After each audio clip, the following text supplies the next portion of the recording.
tarifaço imposto pelos Estados Unidos sobre produtos brasileiros, incluindo o café, elevou a tarifa de importação do grão não torrado de 9% para 19%.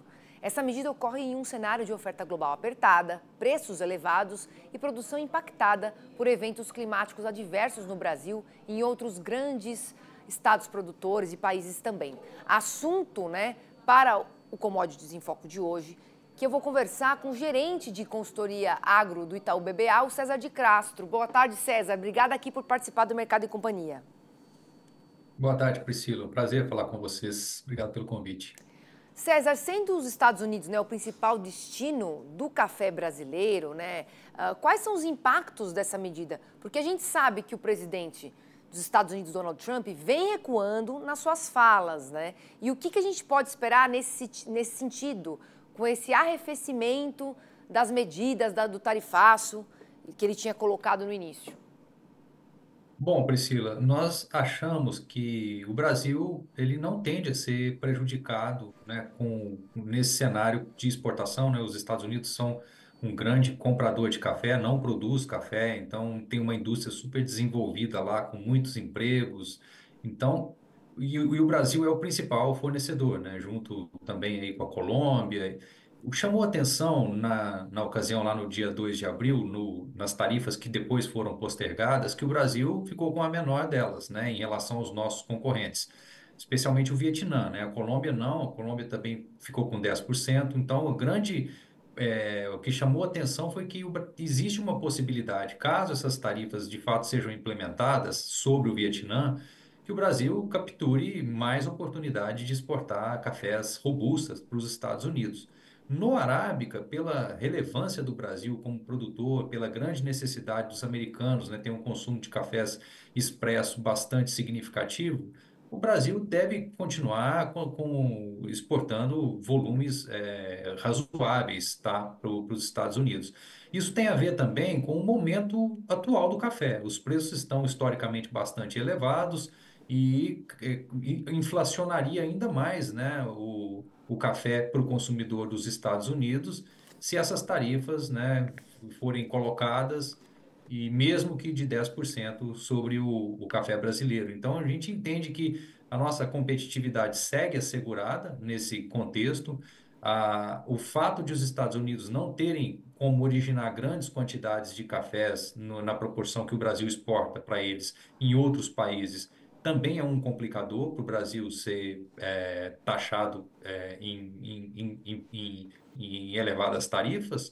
E um outro cenário que aí eu acho que sim o café poderia sofrer é um cenário caso as tarifas, caminhem, coloquem o mundo, se o tarifaço volte e volte muito intenso. Aparentemente, o que a gente observou do dia 2 para cá é um certo recuo, da parte do presidente americano.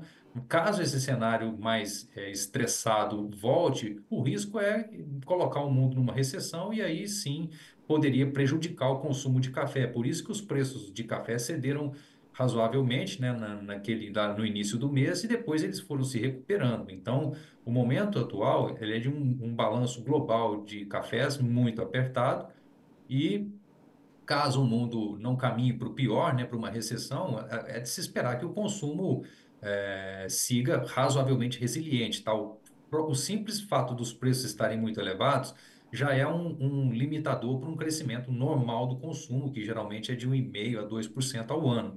Pode ser um pouco menor. E se isso acontecer, a gente deve ter um cenário de preços firmes e o Brasil deveria manter, deve manter. Nós achamos que o comércio internacional de café entre o Brasil e os Estados Unidos não deve ser prejudicado. É. E o aumento das tarifas, César, você acha que ele pode resultar em mudanças significativas nos preços para o consumidor brasileiro e internacional? E também, nessa linha, pode diminuir, você falou do consumo de café, ou isso não vai acontecer? Porque aqui no Brasil, mesmo com os preços elevados, esse ano em comparação ao ano passado, o consumo, aumentou 5,1%. Então, você acha que mesmo com as dificuldades, a gente não afeta de forma significativa o consumo global ou pode afetar sim? Eu acho que pode afetar sim, caso ele implemente, o tarifaço generalizado que ele se propôs e é muito incerto como é que vai ficar, porque veja, ele recuou das tarifas generalizadas, mas não para a China. E ali você tem uma questão muito mais ampla, né, de vamos dizer assim, um atrito grande entre as duas potências, que a depender dos contornos que isso levar, o mundo pode desacelerar. Se o mundo desacelerar ou até num cenário mais catastrófico entrar numa rota recessiva, isso seria muito ruim para o consumo de commodities em geral, inclusive café.